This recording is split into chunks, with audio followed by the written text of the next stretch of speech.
এই যে আমাদের মতুয়া সম্প্রদায়ে আজ হরিনাম সংকীর্তনে আয়োজন হয়েছে, কারণ এই যে আমাদের যার জন্য আমাদের এই হরিনাম সংকীর্তনের আয়োজন, তার কথা একটু না বললে তো নয়।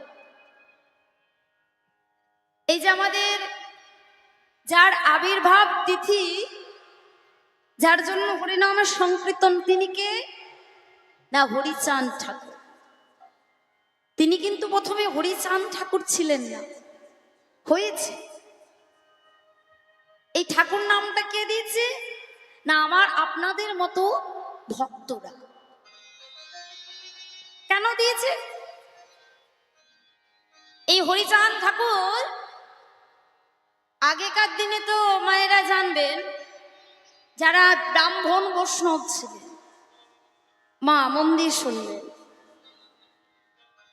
আগেকার দিনে যারা ব্রাহ্মণ বৈষ্ণব ছিলেন, ব্রাহ্মণেরা বৈষ্ণবেরা দেখতেন কাউকে ছুতেন না, ছুতেন জাতপাতে বেঁচাচ্ছে। যদি এখনো আছে, তবে অনেকটা কমে গেছে, কিন্তু এখনো পাড়া গ্রামে রয়ে গেছে, অনেকটা রয়ে গেছে। এই যে নিচু কুলে জন্ম নিলে তাকে পাঠশালায় পড়াশোনা করতে দিত না, এমন ছিল আগেকার দিনে। ও মা জানেন, এখন যেমন সবাই আমরা পাঠশালায় বা স্কুলে পড়তে যাই, কলেজে পড়তে যাই, আগে কিন্তু সবাই যেতে পেত না। আগে কারা প্রথমে যেতেন? না, বৈষ্ণব ব্রাহ্মণ, তারা প্রথমে যেতেন। কারণ জাতির বিচার ছিল তো। হরিচাঁদ ঠাকুর সেমন ভাবে ভালোভাবে পড়াশোনা করতে পায়নি। তার বাবার নাম হচ্ছে যশোমন্ত বিশ্বাস, মায়ের নাম হচ্ছে অন্নপূর্ণা বিশ্বাস। তারা নিচুকুলে জন্ম হওয়ার জন্য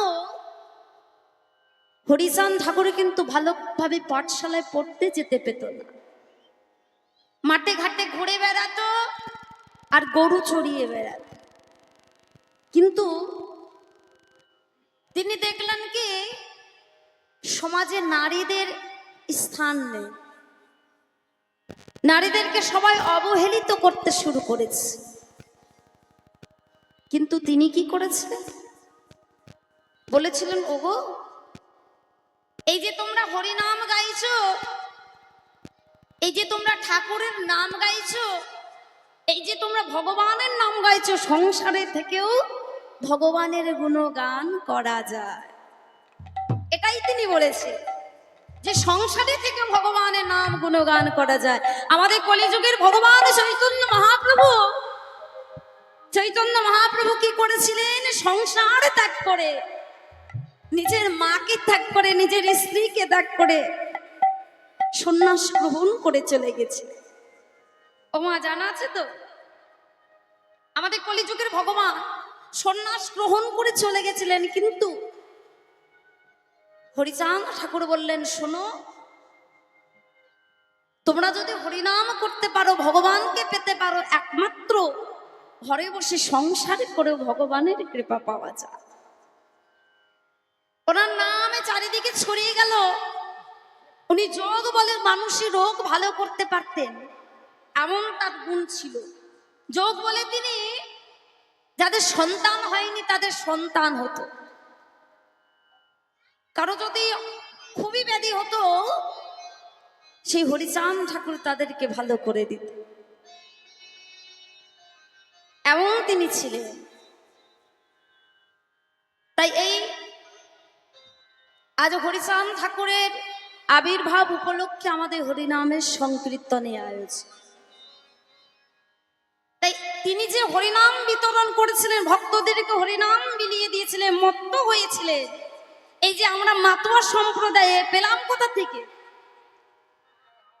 এই যে আমরা বলছি যে এরা হচ্ছে মাতোয়া সম্প্রদায়, কিন্তু পেল কোথা থেকে? এই যে হরিচাঁদ ঠাকুর যখন ভক্তগণকে সঙ্গে করে হরিনামে মেতে থাকতেন, তখন বৈষ্ণবরা ব্রাহ্মণ মণ্ডলে ব্যঙ্গ করতেন ব্যঙ্গ করে বলতেন এমন ভাবে মত্ত হয়ে আছে, হরিনামে মত্ত হয়ে আছে, ব্যঙ্গ করে মত্ত কথাটা ব্যবহার করেছিলেন। আর সেই মত্ত কথা থেকে এলো মতুয়া সম্প্রদায়। নিতাই গৌর হরি বল। বল হরি বল হরি বল।